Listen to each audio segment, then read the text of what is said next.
سر اب جس طرح سے ہم نے یہ دیکھا کہ آپ کی جانب سے بھی یہی کہا گیا کہ اب یہ وقت ہے کہ جب ایم کیو اتنی باتیں کر رہی ہے تو وہ حقیقی محبت جو ثابت کرے نا، جس طرح سے وہ باتیں اور دعوے کرتی ہے، تو کراچی کے عوام کے لیے ان کا کیا مینڈیٹ ہے، وہ کیا کر سکتے ہیں، انہوں نے ابھی تک کیا ہے؟ بسم اللہ الرحمن الرحیم۔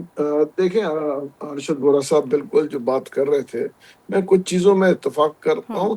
مگر کچھ چیزوں کے اوپر مجھے جو اعتراضات ہے وہ یہ ہے کہ دیکھیں کراچی کی عوام کافی عرصے سے پستی چلے جا رہی ہے، اور اس وقت جو ہے ایم کیو ایم کے کافی بیسکلی ایک سے، کیونکہ انہوں نے ان کے پاس کافی سیٹیں ہیں اس وقت۔ اب اگر صرف میرا اس دن بھی کہنا تھا، فاروق ستار صاحب بھی بات کر رہے ہیں، خالد مقبول بھی، اگر یہ صرف دھمکیاں دیتے رہیں گے اور پھر اپنے چھوٹے موٹے مفاد کے لیے نیگوشیٹ کرتے رہیں گے تو یہ قوم کے ساتھ بڑی زیادتی ہے اور کراچی کے عوام کے ساتھ بڑی زیادتی ہے۔ اس کی وجہ یہ ہے کہ ہر دفعہ یہ کہتے ہیں کہ جی ہم خدارا میں ان سے درخواست کروں گا، ایسی کیا پڑی ہے اس جو حکومت میں بیٹھنے میں یا وزارتیں لینے میں، جبکہ عوام جو ہے کراچی کی پریشان ہے۔ کراچی یہ سب ہمارے بھائی جو ہیں سب کراچی کے۔ میرا کہنا ہے کہ میں نے کل یا پرسوں میں کہا تھا کہ جی 72 گھنٹے کا الٹیمیٹم دیں، اس کے بعد دیکھیں جی جو وزراء ہیں وہ دیکھیں نا، 2 یا 3 وزارتیں انہوں نے کہا جی یہ رکھیں اپنی وزارتیں، ہم بیٹھے ہیں اپوزیشن میں، اس کی وجہ ہے کہ ہمیں تو اپنی قوم کے ساتھ اور عوام کے ساتھ بیٹھنا ہے نا۔ اگر صرف وزارتیں اتنی امپورٹنٹ ہیں اور اتنی ان کی اہمیت ہے کہ صرف ہر وقت جو ہے وہ وزارتوں کے اوپر نیگوشیٹ ہو جائے، انہوں نے کہا جی ایک وزارت اور لے لے، اب دیکھیں گورنر بھی چلا گیا ایم کیو ایم کے ہاتھ سے۔ اب آہستہ آہستہ مطلب اگر ہر چیز کے اوپر کمپرومائز کرتے رہیں گے تو پھر میں یہ دیکھ رہا ہوں کہ میں یہ کہوں گا، وہ اچھا نہیں لگے گا کہ ایم کیو ایم سلولی آؤٹ ہو جائے گی۔ آپ مجھے بتائیں نا کہ گورنرشپ نکل گیا، اب جو ان کے جو مطالبے مانے نہیں جاتے ہیں اور صرف لنگر کیا جاتا ہے اور یہ کہتے ہیں کہ جی ہم دیکھ لیں گے اور ہو جائے گا اور انشاءاللہ آپ فکر نہ کریں، اور پھر کچھ نہ کچھ لالی پاپ اگر ان کو دیتے ہیں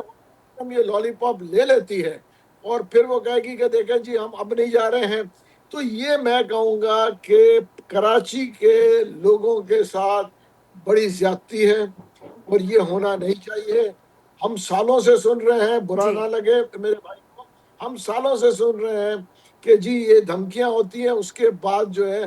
کچھ ہی عرصے میں مفاہمت ہو جاتی ہے۔ محمود مولوی صاحب، اب اس کا حل کیا ہے؟ یہ ہر دفعہ کے اختلافات اور یہ خدشات ظاہر کرنا اور پھر الگ ہو جانا، لیکن آپ سمجھتے ہیں کہ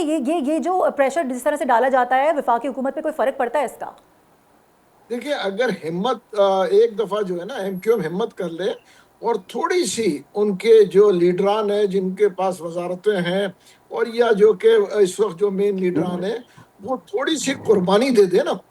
اپنی اگر وہ قربانی دے دیں تو یہ چیزیں حل ہو جائیں گی، مگر اس کے لیے ہمت چاہیے اور قربانی کا جذبہ چاہیے کہ جی یہ رہی آپ کی وزارت، اگر اتنے دن میں نہیں ہوگا تو یہ ہم جو ہے یہ وزارت 72 گھنٹے میں یا ایک ہفتے میں، لیکن اگر یہ کہیں گے کہ ہم انشاءاللہ چھوڑ دیں گے، وہ مہینوں لگ جاتے ہیں، سالوں لگ جاتے ہیں، لیکن ہم سالوں سے سن رہے ہیں۔ تو میں تو یہ کہوں گا کہ ایک دفعہ کراچی کی عوام کے خاطر وہ ہمت پکڑیں اور وہ کہیں کہ جی اگر یہ نہیں ہوگا یہ لے آپ کی وزارتیں۔ دیکھیں حکومت جو ہے ان کی بڑا سٹیک ہے حکومت کے اندر، تو میرا کہنا ہے کہ اگر اتنے سٹیک ہونے کے باوجود ایم کیو ایم کچھ نہیں کر رہی تو یہ اس میں عوام بڑی مایوس ہو رہی ہے۔ عوام یہ دیکھ رہی ہے، بالکل دیکھیں ایک اور پارٹی تھی وہ ویسے بھی دیکھیں نا وہ نظر اس وقت نہیں آ رہی، ان کی وجوہات بورا صاحب نے بالکل صحیح کہا۔ اب لوگ یہ دیکھ رہے ہیں کہ دیکھیں جی اب رہ کیا گیا، ائدر پیپلز پارٹی یا ایم کیو ایم۔ اب اگر آپ یہ دیکھیں کہ ایم کیو ایم ہر دفعہ نیگوشیٹ کرتی رہے اور لالی پاپ جو ہے وہ ڈائجسٹ کرتی رہے گی تو میرا کہنا یہ ہے کہ یہ ایم کیو ایم کو بھی نقصان پہنچے گا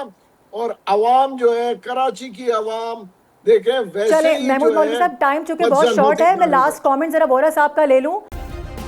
سبسکرائب کریں اور بیل دبائیں تاکہ کوئی خبر رہ نہ جائے۔